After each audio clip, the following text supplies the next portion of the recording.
Bien, bonjour à tous. Je vous propose de commencer. Alors, je souhaite la bienvenue pour ce 27e webinaire WIMEC sur l'environnement et les EMR. Je suis Gwenaëlle Le Goff, chargée du développement de la recherche de WIMEC. Et nous accueillons aujourd'hui Mathieu Doré, chercheur à l'IFREMER, et Vincent Lostanlen, chercheur CNRS au laboratoire des sciences du numérique de LS2N. Bienvenue à tous les deux. Au cours Bonjour, de ce, merci. au cours de ce webinaire, vos micros, je parle à nos spectateurs, vos micros resteront coupés, mais vous pourrez poser vos questions exclusivement via l'onglet questions-réponses qui se trouve en bas de vos écrans. Donc, je transmettrai à la fin du webinaire vos questions à nos deux intervenants et puis ils tâcheront d'y répondre. Alors, je suis ravie de vous accueillir aujourd'hui. Avec ce webinaire, nous sommes au cœur de l'actualité puisque hier se sont clôturées les assises de l'économie de la mer, au cours desquelles le président de la République a annoncé l'objectif revu de 45 gigawatts d'éolien en mer d'ici 2050, avec une enveloppe de près de 200 millions d'euros dédiée spécifiquement à l'éolien flottant. Il a précisé la mise en place de critères environnementaux pour l'attribution des parcs. Donc, c'est une annonce importante. Critères qui vont s'appliquer, on l'imagine, à la construction et au transport des machines, mais aussi, on peut l'espérer, à la prise en compte de l'impact environnemental des parcs sur l'environnement marin. Le président a par ailleurs rappelé le soutien de l'État de 65 millions d'euros au projet FLOWatt, qui est porté par HydroQuest et Quair au large du Raz-Blanchard, dans le cadre du plan de relance France 2030. Je sais pas, j'ai oublié de le dire, oui, c'est un projet hydrolien. Donc, l'éolien posé, l'éolien flottant, l'hydrolien, toutes ces technologies ne peuvent pas être installées sans prendre en compte la dimension environnementale. Euh, je vais partager mon écran pour illustrer la suite de mon propos. Hop, voilà. Non, voilà pas. Est-ce que ça marche? Voilà. Donc, la dimension environnementale, elle est diverse, hein. Quel impact sur le sédiment, sur la courantologie, sur le benthos, sur l'ichtyofaune et l'ensemble des organismes présents dans la colonne d'eau, sur la chaîne alimentaire, les oiseaux. Les sources de nuisances sont nombreuses. Le bruit, les émissions électromagnétiques, la perturbation des habitats, les mouvements des pales, par exemple. Donc, c'est pour évaluer un éventuel impact des EMR sur la faune marine que des programmes de recherche ont pour but de mettre au point des systèmes permettant de suivre et quantifier la présence et le comportement de la faune à proximité des EMR. Des méthodes traditionnelles existent, telles que les campagnes de recensement, la pêche, mais elles sont coûteuses car elles nécessitent un bateau, un avion ou un drone ou des plongées sous-marines. Leur fréquence est faible, les séries de données sont discontinues et elles présentent un risque pour les opérateurs et elles ont elles-mêmes un impact environnemental. C'est pourquoi de nouvelles pistes sont suivies. Les programmes FICHAUFF, pilotés par France Énergie Marine, et les projets Interreg, Fichintel et ResMed permettent par exemple le recensement et l'analyse des habitudes de l'ichtyofaune à l'aide de télémétrie acoustique passive. Des premiers résultats satisfaisants et prometteurs ont été récemment présentés. On peut citer aussi la solution OCG Data de l'entreprise Ocergy, une bouée de surveillance environnementale à l'architecture innovante et sans émission, qui, grâce à un ensemble de capteurs et d'instruments de pointe embarqués, offre en continu et sur toute zone où elle serait déployée, des données météo-océaniques et d'identification de la faune marine et des oiseaux et chiroptères. Donc, ce sont des solutions intéressantes. Pour plus d'informations, vous pouvez consulter le rapport 2020 sur l'état des connaissances scientifiques sur les effets environnementaux des énergies marines renouvelables, publié par l'OES, l'Ocean Energy Systems, sur le site américain TETIS. Aujourd'hui, à leur tour, deux dispositifs de surveillance et d'évaluation de l'impact potentiel des EMR sur l'environnement marin, développés dans le cadre de projet WIMEC, qui s'appuie sur le site d'essai SEMREV géré par la Fondation OpenSea, vont vous être présentés. Donc, Mathieu Doré de l'Ifremer exposera la solution de suivi par un dispositif centré sur un échosondeur large bande développé dans les projets Écosonde puis Écosonde BIS. Et Vincent Lostanlen du LS2N vous présentera ensuite son projet d'identification des oiseaux à l'aide d'un capteur frugal avec intelligence artificielle embarquée. Voilà, je laisse la parole à Mathieu Doré de l'Ifremer. Pour commencer, j'arrête le partage de mon écran. Voilà, Mathieu, c'est à toi. Merci Gwenaëlle. Bonjour à tous. Je vais partager mon écran.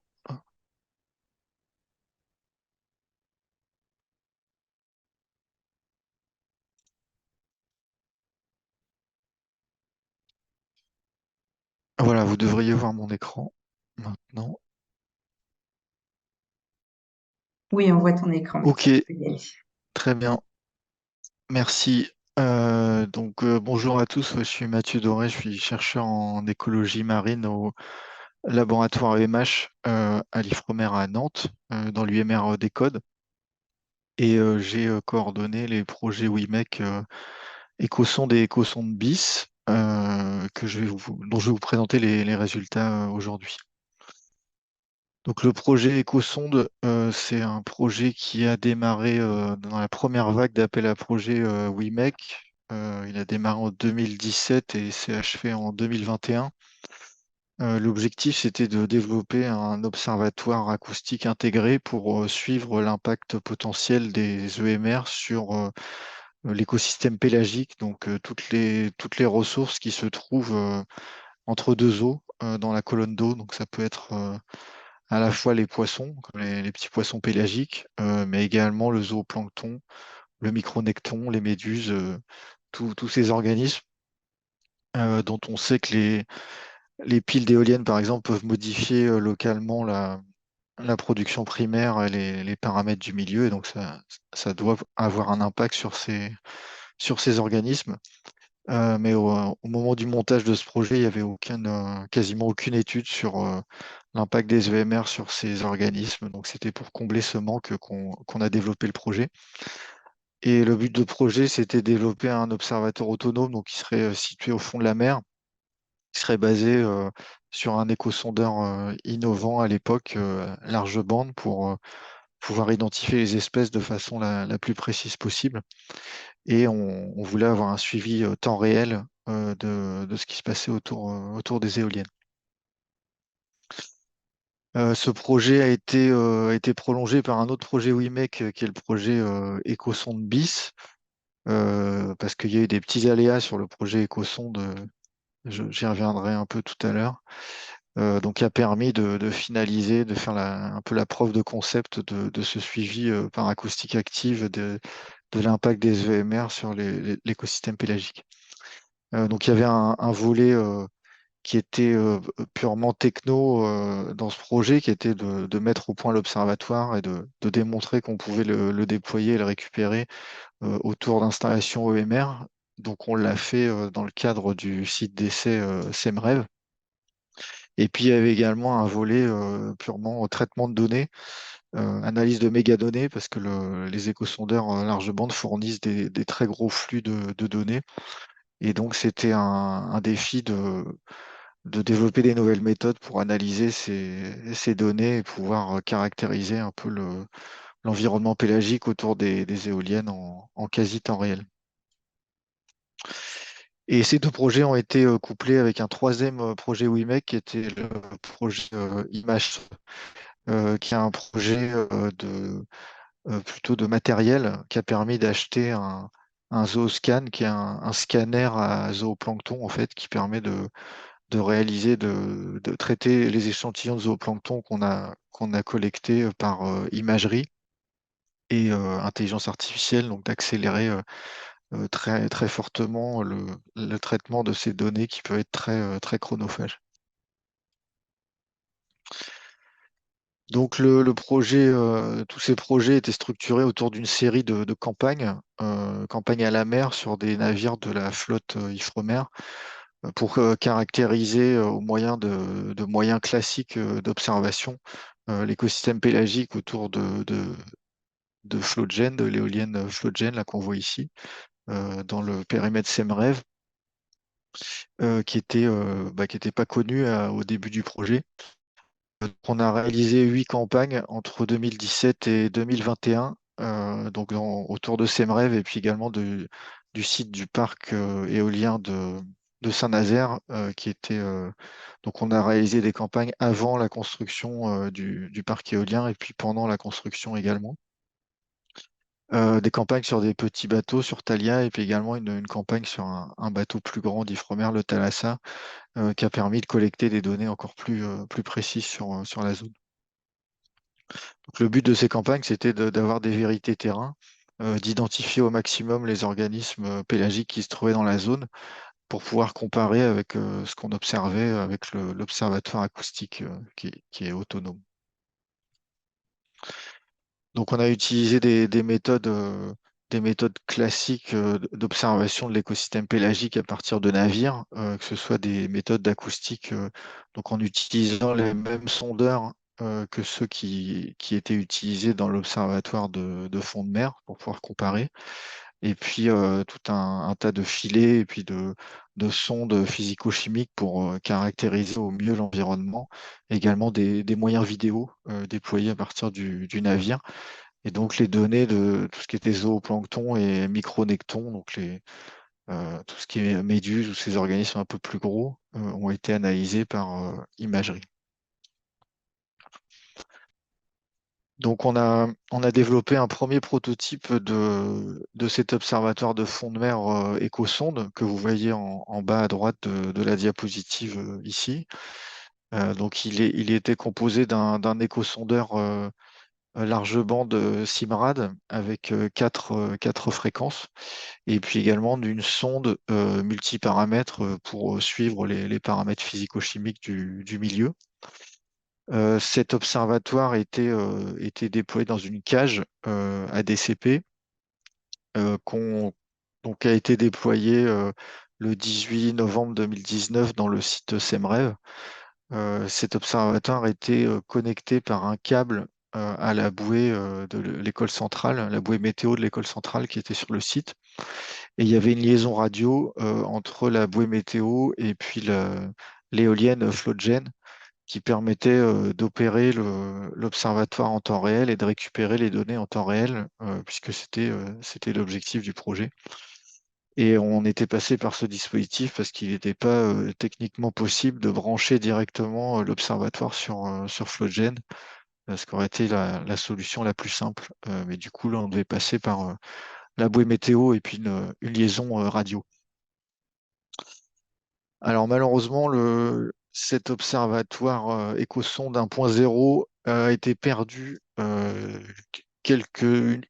une grosse semaine après son déploiement avec une grosse tempête qui est sur la zone, qui a emporté la bouée météo de centrale et donc par la même occasion l'observatoire. Donc ça a mis un coup d'arrêt au projet. Heureusement, miraculeusement, l'observatoire a été chaluté par un pêcheur une année après, à quelques kilomètres de la zone. Donc, on a pu récupérer l'essentiel du matériel. Mais il n'y avait plus de bouée, donc il a fallu euh, trouver une autre solution pour réussir à faire la preuve de concept de cette surveillance acoustique dans la zone du fait de cette fortune de mer.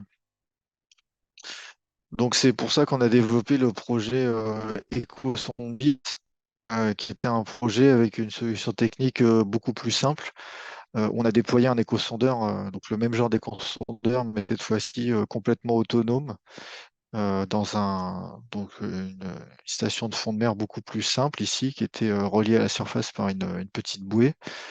Et donc l'échosondeur a été déployé à côté de Floatgen pendant environ 6 mois, de juin à septembre 2021, ce qui nous a permis d'acquérir des données à partir de l'observatoire et de pouvoir les comparer avec les données de campagne. Donc on a enregistré 10 minutes de données toutes les heures pendant cette période. Donc on a analysé les données dans le cadre de ce projet. On a essayé d'analyser toutes les données disponibles sur la zone, que ce soit les données issues d'images satellites en haut de l'image, là, de la température de surface et la chlorophylle de surface. Également, donc la zone est fortement influencée par la marée et par les débits de la Loire. Et on a collecté pendant les campagnes des données physico-chimiques in situ qu'on a analysées également pour caractériser l'hydrologie de cette zone. Tous les échantillons de zooplancton et micronectons ont été analysés. Donc les résultats de ces analyses montrent qu'il y avait les, les- les principaux taxa de zooplancton sont présentés ici. Donc ce sont essentiellement des organismes gélatineux, que ce soit des cténaires, des méduses hydrozoaires, des salpes comme les thaliacées, et puis bon, aussi également des crustacés, des petits crustacés très abondants. Mais bon, ce qui était assez surprenant, c'était la prédominance de ces organismes gélatineux. Donc ça, c'est une présentation des abondances, et donc abondance en haut et puis biovolume totaux en bas au cours des années. Donc on voit qu'il y a eu des fluctuations interannuelles entre des abondances et des biovolumes. Et quand on regarde, quand on classifie en grands groupes, donc en bleu ici les crustacés et puis en orange les organismes gélatineux, on voit que les crustacés dominaient en nombre, mais les gélatineux étaient très dominants dès qu'on s'intéressait au biovolume, parce que c'est des organismes plus grands. Donc ils étaient dominants à quasiment toutes les saisons, avec des cycles, pardon, sur toutes les années, avec des fluctuations entre les années. Donc on a le même genre de graphe ici au cours des mois qu'on a pu échantillonner au cours des années qu'on a suivies. Donc de même, on observe des fluctuations, donc cette fois-ci saisonnières entre les mois, des abondances et des biovolumes. Et puis également, bah, on remarque une nouvelle fois en biovolume, ce sont les organismes gélatineux qui dominent largement la communauté zooplanctonique dans cette zone. Ça, ce sont des analyses un peu similaires, mais sur les organismes du micronecton, donc des organismes un peu plus grands, entre 1 et 10 cm. Donc, ce que ces résultats ont montré, c'est que le micronecton était lui aussi dominé par des organismes gélatineux, que ce soit des méduses, donc des cnidaires, des cténophores ou des salpes. Et donc là, c'est un graphique qui vous montre l'abondance, le nombre d'occurrences de ces organismes en fonction des mois en abscisse, et puis des taxa en ordonnée. Donc on peut y voir une sorte de succession entre différents taxons qui qui apparaîtraient progressivement au cours de la saison. Donc ces analyses de toute la petite des organismes pélagiques qu'on a échantillonnés montrent que la zone était dominée par beaucoup d'organismes gélatineux d'une taille de millimétrique à centimétrique, très diversifiés en termes d'espèces, de groupes, et qui en avaient, en gros, ces organismes étaient dominants en volume dans la zone pendant toutes les années et toutes les saisons qu'on a échantillonnées. On a également regardé les organismes plus grands, donc du macronecton. Donc là, c'est essentiellement des petits poissons pélagiques. grâce aux résultats de la campagne en routine Pelgas qui est menée par Ifremer chaque année dans la zone au mois de mai. Donc on a récupéré les données de cette campagne pour voir un peu la composition en espèces et en taille des petits poissons pélagiques autour dans la zone. Et donc, ce qui a montré, c'est qu'il y a une dominance de sardines assez grosse, entre 10 et 25 cm, de petits spras, entre 10 et 15 cm, et puis de chinchards et de maquereaux communs qu'on a observé à peu près pendant toutes les années. C'était le même genre d'espèce qui était présent. Et enfin, les données acoustiques ont été analysées. Donc, on a mis au point une méthode nouvelle pour l'analyse de ces données afin de permettre de caractériser au maximum les différents types d'organismes dans la zone uniquement à partir des données acoustiques. Donc pour cela, on tire parti de la grande richesse fréquentielle du signal qui est récupéré avec les sondeurs large bande. C'est un peu des sondeurs qui, pour une analogie avec la lumière, ce serait comme utiliser de la lumière blanche au lieu d'utiliser de la lumière monochromatique avec les sondeurs qu'on utilisait avant, avec des sondeurs bande étroite. Donc ça permet d'avoir une caractérisation beaucoup plus fine des organismes qui réfléchissent le signal. Donc on a mis au point une méthode basée sur une méthode statistique pour extraire les différents types d'organismes. Donc la méthode a été appliquée sur les données collectées par les campagnes et puis l'observatoire de fond de mer. La méthode s'est montrée très efficace pour extraire automatiquement, par exemple, les bancs de poissons qui apparaissent ici en vert sur la figure. C'est des cibles très ponctuelles qui ont une réponse acoustique forte, qui sont bien isolées par la méthode. Et puis, cette méthode nous a permis de mettre en évidence un nouveau type d'organisme, non, mais un nouveau réflecteur acoustique qu'on n'avait jamais observé dans le milieu par acoustique. En tout cas, c'est la neige marine. Donc ça été observé en 2018, en juin 2018. C'était après une très grosse production de phytoplancton.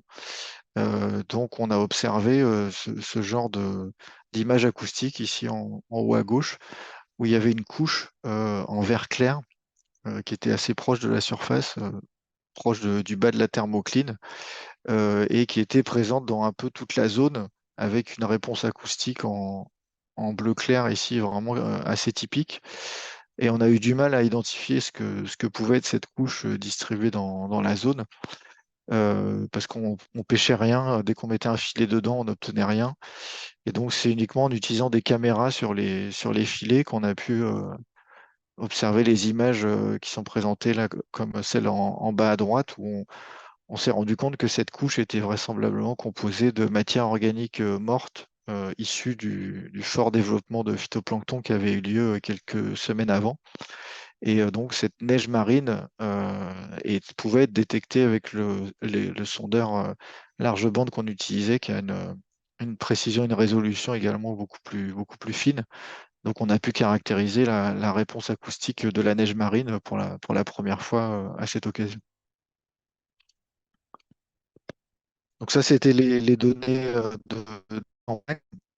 Et en ce qui concerne les données collectées par l'échosondeur donc, qui était dans l'observatoire de fond de mer là, pendant 6 mois, on a appliqué le même genre de méthode d'analyse à ces données. Et ça nous a permis d'observer donc déjà de valider le concept d'observatoire acoustique de fond de mer, de montrer que collecter ces données fournissait énormément d'informations sur l'écosystème pélagique et donc on pouvait le suivre ses évolutions à partir de ces données. Ces données nous ont donné accès à des échelles de variabilité qu'on n'avait pas observées encore. À l'échelle infrajournalière, on a pu observer des migrations verticales, l'effet de la marée, de la météo sur les organismes. Donc ça, c'était vraiment très nouveau pour nous. Là, on voit une image acoustique avec les ondulations que vous voyez, les grandes ondulations qui transportent tous les organismes qui sont dans la colonne d'eau. Ce sont les effets des ondes internes de la marée, donc qui ont un effet vraiment fort dans cette zone. Et puis à l'échelle intermensuelle, on a pu classifier les différents types de réflecteurs qui ont été observés dans la zone et voir leur évolution. Donc c'est ce que montre la figure en bas à droite, où vous voyez toutes les traits, les oscillations régulières haute fréquence, ça correspondent aux migrations verticales entre le jour et la nuit des organismes qui sont très, très présentes. Il y a des migrations vraiment toutes les nuits avec les organismes qui remontent à la surface. Et puis, il y a des variations plus basse fréquence, là, par exemple des organismes codés en vert clair, là, qui sont abondants sur le début de la période et qui disparaissent complètement à la fin de la période. Donc ça, c'est pareil, c'est des échelles de variabilité auxquelles on n'avait jamais eu accès jusqu'à présent. Donc ça montre le grand intérêt des données acoustiques qui ont été collectées par l'observatoire pour caractériser l'environnement pélagique et même observer de nouveaux types de variations et voir de nouveaux types de réflecteurs, parce on a pu également retrouver dans ces données des signatures de neige marine qu'on avait observées pendant les campagnes. Donc on pourrait être capable d'identifier également cette neige marine en plus des organismes vivants dans la zone. Voilà, donc en termes de résultats, ces projets ont montré que bah, effectivement, c'est pas toujours simple de déployer des nouveaux capteurs dans le milieu, vu les aléas météo et la zone qui peut être assez agitée. Mais on s'est adapté et puis on a pu faire la preuve de concept du suivi de l'environnement pélagique autour d'unités de production EMR par acoustique large bande, en combinant des campagnes et un observatoire de fond de mer. On a pu développer une méthode d'analyse originale de ces données qui permet une analyse rapide en quasi temps réel de ces mégadonnées. Donc, cette méthode a été présentée à la communauté internationale et puis est disponible en accès libre dans un dépôt en ligne. Euh, donc, l'expertise qu'on a acquis dans le suivi de l'écosystème pélagique autour des EMR nous a permis de participer, de collaborer à d'autres projets, puis d'être intégré à un projet qui est le projet Velela. Donc, c'est un appel d'offres ADEME. C'est un projet qui est porté par Ideol, donc le fabricant de l'éolienne Flogen qui se trouve dans Semreve. Et donc, dans le cadre de ce projet-là qui a démarré l'année dernière, on espère réussir à faire ce qu'on voulait faire initialement dans EcoSonde, c'est-à-dire déployer un échosondeur, donc cette fois-ci qui sera directement implanté sur le flotteur de Flogen et le connecter en direct à la Terre via la liaison fibre optique qui arrive sur Flogen, de pouvoir tester ce suivi temps réel de l'écosystème pélagique avec un échosondeur et puis une bâtissonde pour suivre les paramètres physico-chimiques. Voilà, je vous remercie pour votre attention. Merci beaucoup, Mathieu. On garde les questions pour plus tard et puis on va laisser Vincent Lostanlen poursuivre avec cette fois-ci non plus le, le suivi des organismes marins, mais le suivi plutôt des oiseaux. Vincent, c'est à toi. Merci, merci à Gwenaël. Bonjour tout le monde. Merci pour l'invitation. Alors, je vais partager mon écran à mon tour. Voilà, oui, mec. Clac. Est-ce que vous voyez mon écran? C'est bon. Très bien. Euh, donc, comme je le disais, merci beaucoup pour cette invitation. C'est vraiment un honneur d'être parmi vous. Moi, je suis chargé de recherche au CNRS. Je travaille au laboratoire des sciences du numérique de Nantes sur le campus de l'École centrale Nantes. Et je vais vous présenter un projet qui s'appelle Pétrel. Alors, c'est un projet très interdisciplinaire au niveau thématique, mais très recentré sur Nantes, puisque nous sommes des chercheurs du LS2N en traitement du signal, en système temps réel, des chercheurs du LEA pour la partie ingénierie marine, et puis un chercheur du LETG, Laurent Godet, pour la partie écologie et sciences du vivant. Alors d'abord, que veut dire Pétrel? Bon, je suis assez fier de l'acronyme, hein, c'est Platform for the Environmental Tracking of Renewable Energy and Wildlife. Donc en français, plateforme pour le suivi environnemental des énergies renouvelables et de la vie sauvage, de la faune sauvage. Et puis comme vous le savez, bien sûr, Pétrel, c'est un nom vernaculaire pour, euh, pour différents oiseaux marins dont voici un, Hydrobates pelagicus, en photo. D'ailleurs, à ce propos, je voudrais me Vincent, présenter je suis Oui? pas sûre qu'on voit ton écran en fait. Ah, pardon. Ouais, Bien. Est-ce que c'est mieux oui, comme ça? bah Ouais, là alors, on l'a, mais pas en, d'accord. Alors, attends, je vais en retirer plein mes... écran. En fait, on euh, voyait la première diapo, mais on n'a pas vu la suite. Oui, bah alors, je vais faire comme ça, hein. Et puis, je vais zoomer un peu. Est-ce que ça vous convient comme Parfait. ça? Voilà. Oui, très bien. Bon, très bien. Donc voilà la slide, voilà, pétrel, vous voyez l'oiseau et puis l'acronyme. Bon, très bien.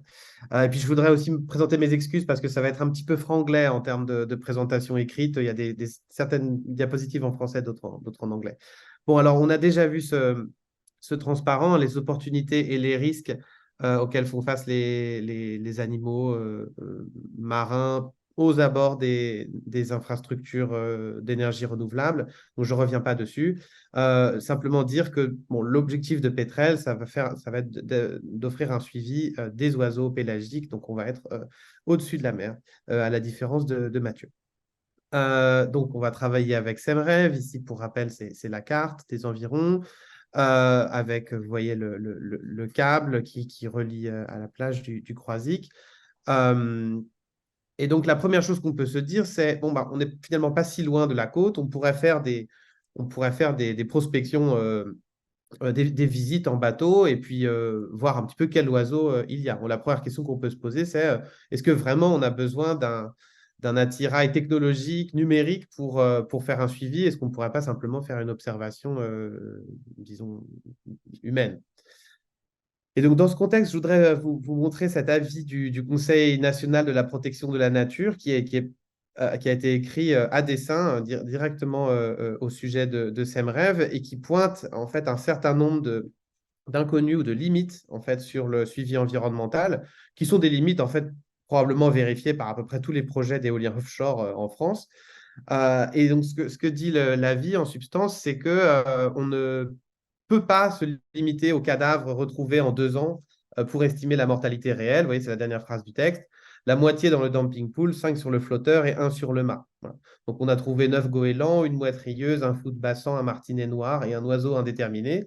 Mais ce que fait valoir le CNPN ici, c'est que un peu plus haut, les cadavres ou oiseaux piégés tombant dans la partie centrale et vidés du flotteur peuvent couler ou être prédatés par la faune marine à une vitesse que l'on ignore. Autrement dit, il va falloir une analyse à beaucoup plus faible latence que des visites comme ça sporadiques en bateau. Et alors, ce que recommande le CNPN, entre autres méthodes, c'est un enregistreur de son pour déterminer les espèces d'oiseaux grâce à leur cri en vol. Alors, ils donnent un article d'état de l'art, ici Lagerfeld et co-auteur 2020, autant pour les chauves-souris que pour les oiseaux. Et, donc propose tout un tas d'instruments, radar, caméra thermique, ultrasons, et dans mon cas, enregistreur de son. Alors, sur les cris en vol, ça tombe très bien parce que moi, j'ai fait mon postdoc aux États-Unis sur la question des cris en vol, pas en milieu pélagique, mais en milieu terrestre, en Amérique du Nord. On s'est beaucoup intéressé aux warblers, hein, aux parulines d'Amérique du Nord, qui migrent voilà, l'Atlantique Nord. Moi, j'ai travaillé à Cornell, hein, entre New York et Toronto. Et donc, quand on regarde ces cris dans le plan temps-fréquence, on s'aperçoit que chaque cri de vol contient une forme de signature acoustique de l'espèce. Vous voyez? Donc là, vous avez un spectrogramme, hein, le temps en abscisse et la fréquence en ordonnée, avec le niveau d'intensité en niveau de contraste, de couleur. Et donc, on s'aperçoit que chaque cri a contient une modulation, une trill ou un changement de fréquence, un intervalle, comme un intervalle musical, qui est typique de l'espèce. Et donc, ici, ce qui est vrai sur Terre est vrai aussi en mer. Donc, à partir de ce constat, on peut se dire que des outils d'intelligence artificielle, notamment d'apprentissage profond, comme les réseaux de neurones, vont pouvoir aborder ce problème comme un problème de reconnaissance des formes. Dans le plan temps-fréquence, chaque cri de vol, chaque flight call est une forme typique à reconnaître. Alors, peut-être dire aussi que ces cris sont beaucoup plus courts que les chants d'oiseaux. On est de l'ordre de 100 à 150 millisecondes pour les parulines, alors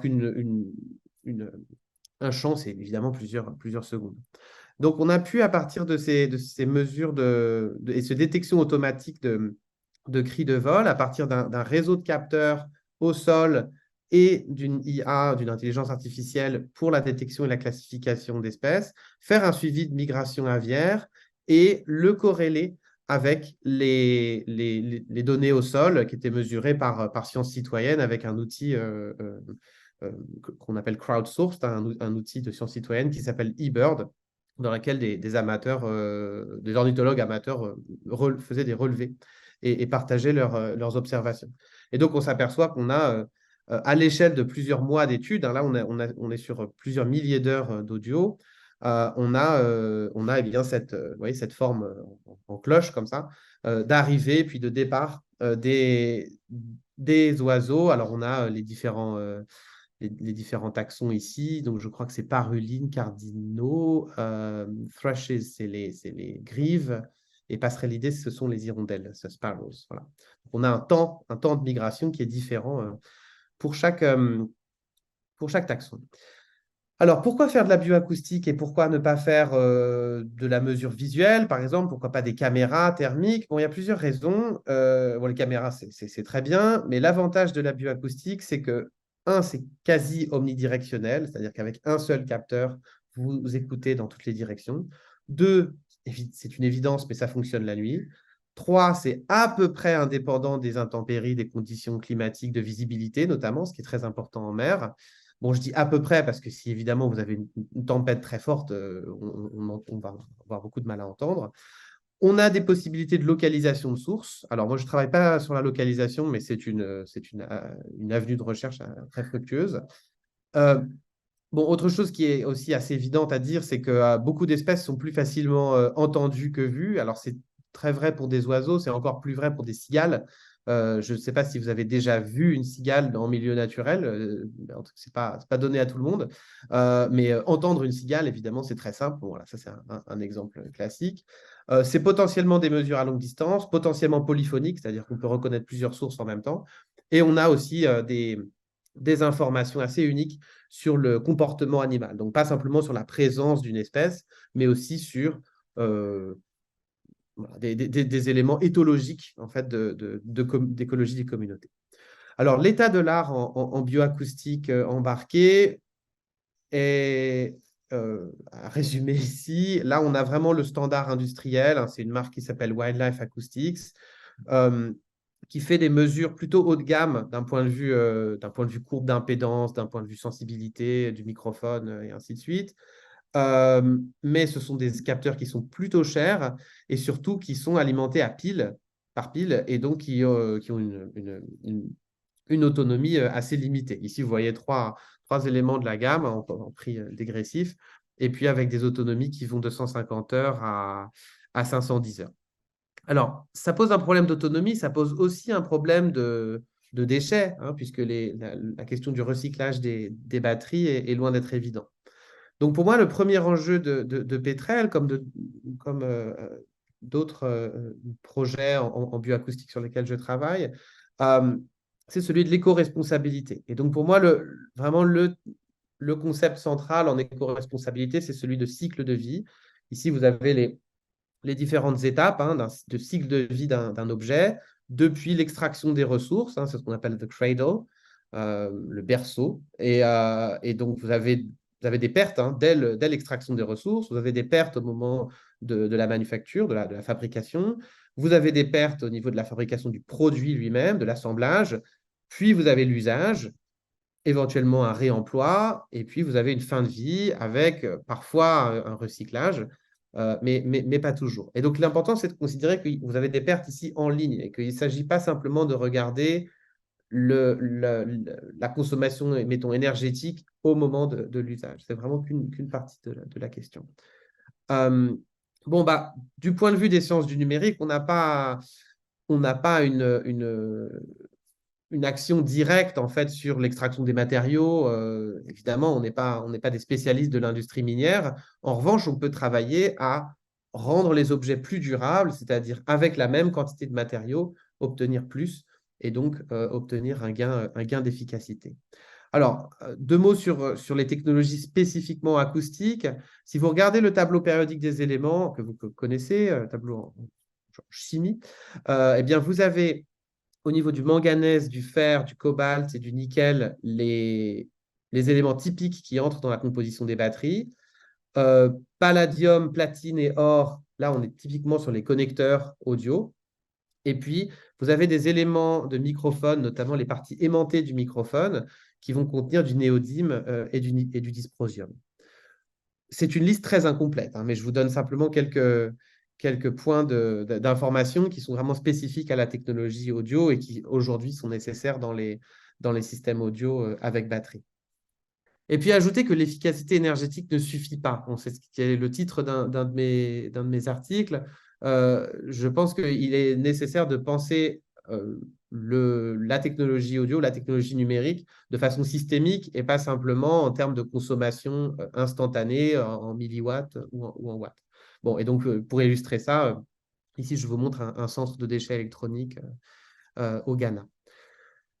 Tout ceci avec Sébastien Faucou et des collègues du LS2N m'a mené à penser qu'il fallait sans doute réfléchir à une nouvelle génération de capteurs acoustiques qui allait être des capteurs acoustiques sans batterie. Donc, vous avez tout à gauche Song Meter, hein, ce qui est schématisé par une batterie. Ensuite, Haiku Box, bon, ça c'est un exemple de capteurs bioacoustiques autonomes, mais qui demandent à être branchés disons, sur secteur. Ensuite, vous avez des approches type Rainforest Connection Guardian qui sont très intéressantes puisqu'elles ont des panneaux solaires qui rechargent les batteries. Mais enfin, les batteries sont toujours là et elles ont un cycle de vie limité, typiquement en quelques centaines ou quelques milliers de cycles de recharge. Avec BARD, batteryless Audio Recognition Device, qui a été développé par un doctorant du laboratoire, Antoine Bernabeu. On essaie de repenser vraiment la question de l'acquisition audio à la lumière de l'éco-conception. Et donc, on ne fait pas seulement de l'acquisition audio, mais on fait aussi du calcul, de l'extraction de caractéristiques audio et de la détection et classification de son.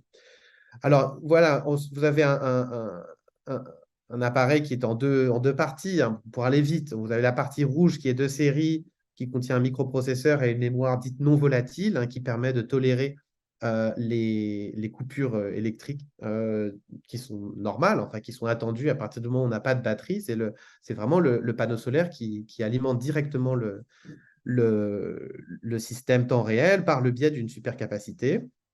Et puis, les parties vertes sont conçues OLS2N. D'ailleurs, vous avez le logo ici en fer.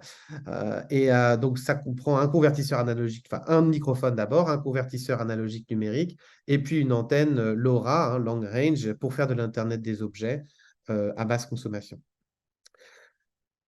OK, alors une fois qu'on a le matériel, la deuxième question, c'est la partie algorithmique, la partie software. Et à nouveau, il y a un enjeu de taille qui est de faire rentrer des modèles qui sont très puissants en informatique, on appelle les réseaux de neurones profonds. Ici, je vous montre un réseau convolutif qui s'appelle L3, et le faire rentrer dans un appareil qui a moins de mémoire et moins de capacité de calcul. Et donc, il y a tout un champ de recherche en fait, en apprentissage profond actuellement sur la question de la compression de modèles et sur la possibilité de transférer d'imiter une transformation compliquée par une transformation plus simple.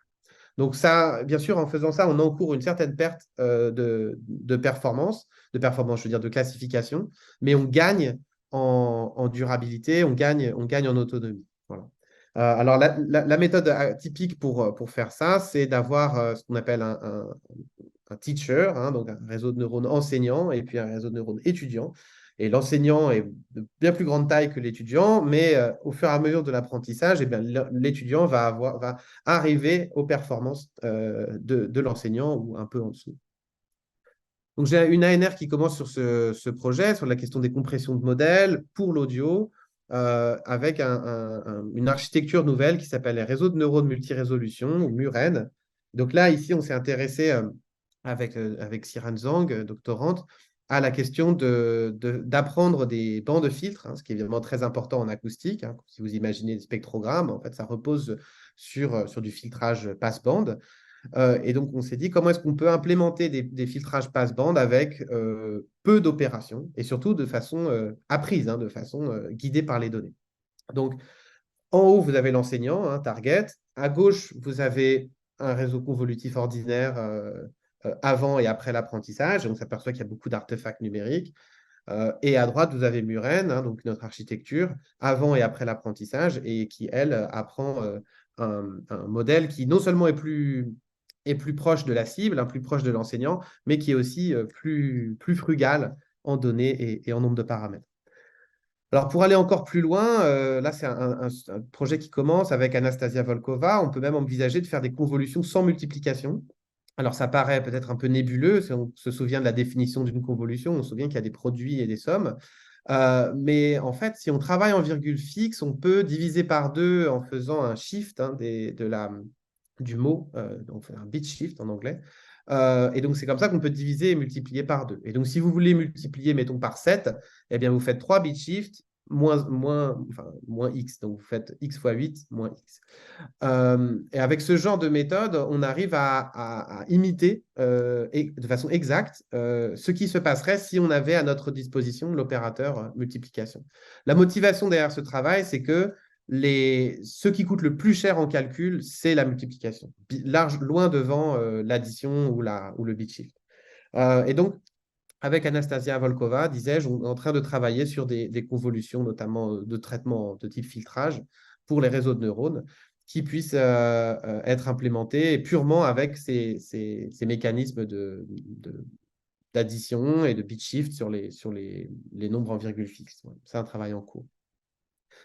Enfin, le troisième enjeu, c'est la question de la frugalité en données. Quand on travaille avec des données d'oiseaux pélagiques, on a accès à des données, enfin des bases de données annotées qui sont beaucoup plus petites, hein, que sur les oiseaux terrestres, ce qui se comprend bien. Autant pour les oiseaux terrestres, on peut compter sur des plateformes en ligne de partage de données comme Macaulay Library, comme Xenocanto, dans lesquelles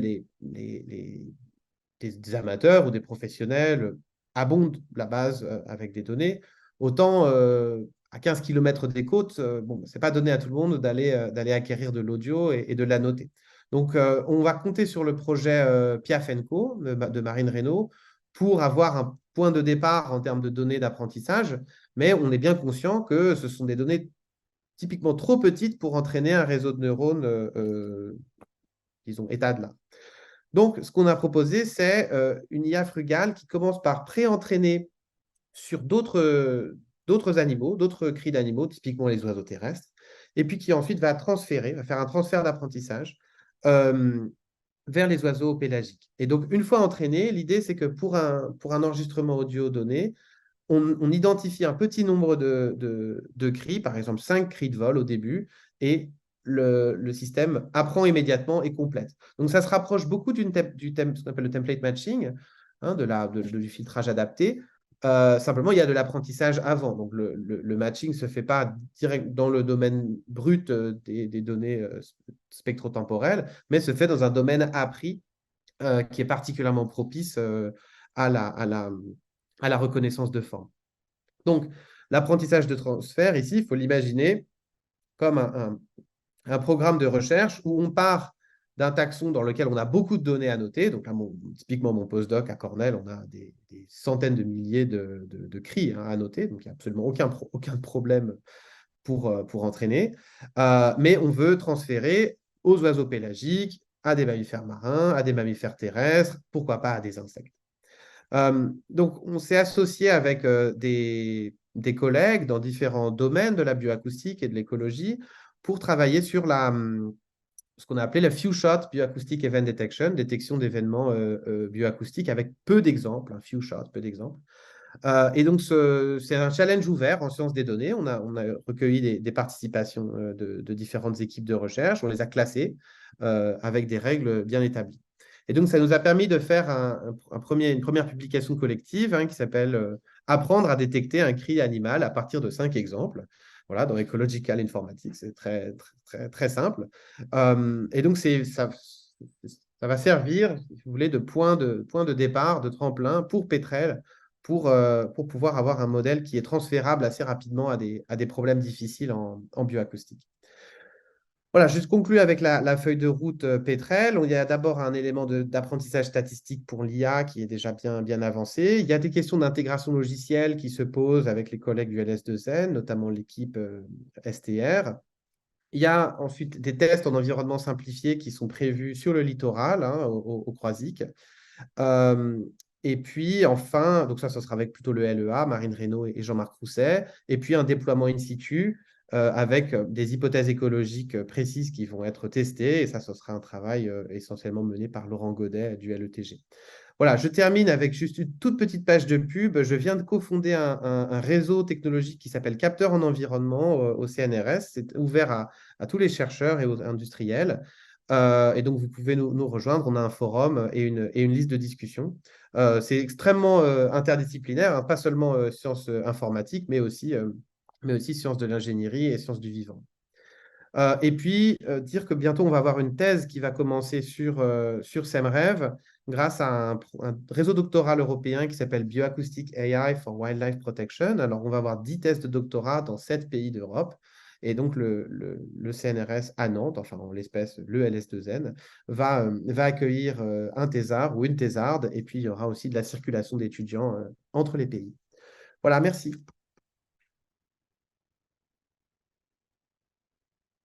Merci beaucoup, Vincent.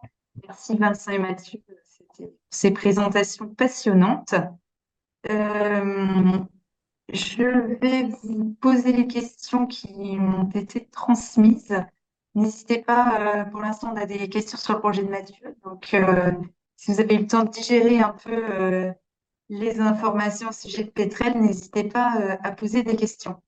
Alors, Lydie Couturier de France Énergie Marine nous demande quelle était la source d'énergie pour l'observatoire acoustique autonome et quelle était son autonomie.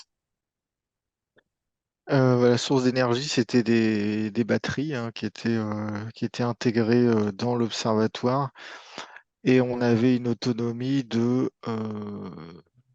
sais, on avait à peu près 2 mois d'autonomie euh, avec un seul transducteur, donc une seule fréquence, une seule bande de fréquence. Ok, il faut éventuellement rappeler que ce projet démarre en 2016. Euh, Évidemment, après la présentation de Vincent, utiliser des batteries, ça peut paraître mal à propos, mais faut tenir compte euh, du- de la puissance requise par l'appareil, d'une part, et puis de la date de début du projet, quoi. On n'avait pas forcément les mêmes considérations et la réflexion sur les batteries n'avait pas autant évolué. Et à Donc, l'origine, le sondeur devait être alimenté en continu par de l'énergie renouvelable qui aurait été produite par la bouée météo École Centrale. Donc on s'est rabattu sur des batteries un peu pour réussir à faire quelque chose, parce qu'on avait perdu la première version de l'écoson. donc, les prochains projets seront raccordés directement, parce que la bouée météo, c'est une chose. Est-ce qu'on peut envisager un raccordement direct sur l'éolienne, entre guillemets, C'est ce qui est envisagé dans le projet Velela dont je parlais, là où le but c'est de déployer l'observateur directement sur le flotteur de l'éolienne FloatGen et donc de bénéficier de la puissance et puis du transfert des données qui sont déjà en place sur l'éolienne. Ok, merci. Alors, toujours pour Mathieu, Irène Maupin demande comment le temps d'échantillonnage a été choisi. Donc, 10 minutes par heure. Euh, voilà. Bah, c'était un compromis justement par rapport à la taille de la capacité de la batterie et puis ce qu'on imaginait en termes biologiques qui était intéressant. Euh, on l'a choisi un peu au hasard, je dirais pas au hasard au début, mais c'était un test. Bon, ça s'est avéré assez pertinent.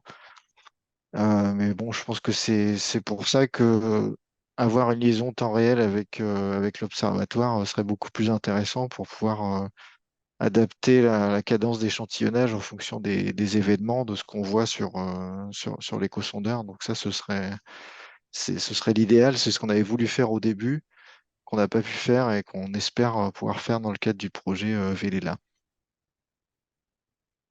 Ok, merci Mathieu. Alors, on parle aussi, finalement, ça revient à ça, euh, je retrouve plus la question, voilà, de fréquence d'échantillonnage, puisque Irène Maupin, toujours elle, demande à Vincent si on ne perd pas l'avantage de l'acquisition de nuit par acoustique en utilisant un panneau solaire. On perd l'avantage de 100% de disponibilité. On ne perd pas forcément l'avantage d'une acquisition de nuit dans la mesure où l'absence de batterie ne veut pas dire que le système se coupe dès qu'on ne récolte plus d'énergie. Il y a quand même un composant électronique qui s'appelle une supercapacité et qui fait fonction de batterie. Simplement, la capacité, même si on a beau dire qu'elle est super, est quand même bien plus petite qu'une batterie chimique ordinaire. Moi, dans mes mesures, on a réussi à faire 185 000 transformés de Fourier rapides avec un cycle de supercapacité. Donc, on peut très bien programmer ces 185 000 transformés de Fourier rapides pour la nuit. Voyez, et donc, on va quand même avoir un petit élément temporel de nuit, un petit segment temporel de quelques heures, peut-être 2 heures, où on va pouvoir faire de l'acquisition nocturne. Ce n'est pas complètement impossible d'envisager de faire de l'acquisition nocturne. C'est un problème de dimensionnement et d'ingénierie qui est un problème difficile, mais enfin qui n'est pas complètement rédhibitoire. Je suis d'accord avec vous, hein, bien sûr que les cris de vol nocturne, c'est très important. Le matin, je veux dire, dawn chorus, c'est très important. Et donc, c'est absolument pas la panacée, en fait, d'envisager un capteur acoustique sans batterie. D'ailleurs, probable qu'on continue à utiliser des batteries pour une partie des infrastructures bioacoustiques. Voilà. Mais vraiment, en tout cas, le point où je pense qu'il y a une originalité et quelque chose que je suis prêt à défendre, c'est qu'il vaut mieux avoir 20 000 heures d'autonomie sur plusieurs années que d'avoir 500 heures à 100% de disponibilité sur quelques semaines. Voilà. Très bien, merci Vincent. Une autre question. Alors là, c'est sur l'apprentissage à partir de bases de données de sons d'oiseaux. Donc, quelle est la taille de la base de données? Et est-il aussi simple d'associer une espèce à un son pour les espèces marines que pour les espèces terrestres? C'est Maël qui pose la question. Alors, ouais, la deuxième question est vraiment difficile. Moi, je ne suis pas sûr d'avoir la réponse, en fait. Donc là, je vais botter en touche. Je ne sais pas. Euh, mais j'ai rien de particulièrement précis à vous dire sur ce point. Sur la première question, C'est le même processus quand même. oui, oui, bien sûr, il y a pas de raison. Maintenant, est-il aussi simple? Alors, on peut envisager des facteurs exogènes, hein, comme la présence de bruit de fond, évidemment. La distance, Ça, c'est c'est le problème. beaucoup Le plus bruit des compliqué vagues, par exemple. voilà, bruit des vagues et puis détection à distance. Et donc, en fait, l'absorption atmosphérique hein, fait que on a un signal qui est extrêmement dégradé en richesse fréquentielle. Donc, tout ça est difficile. Mais enfin, vous voyez, s'il y a 5 ans, vous m'aviez demandé si on était capable de détecter des oiseaux terrestres à distance, j'aurais dit probablement non. Et en fait, si, on est en train de plutôt bien y arriver. Donc, il faut pas être trop pessimiste sur la capacité des modèles d'apprentissage à détecter des motifs, même en présence de bruit et de distorsion. Maintenant, sur votre première question, alors nous, on est partenaire du projet Piafenco, qui a fait déjà des études acoustique avec des acquisitions. Alors, les études, c'est hors ligne, hein, c'est-à-dire qu'il n'y a pas eu de calcul embarqué, mais on bénéficie par chance de leurs données. Maintenant, toutes leurs données ne sont pas annotées.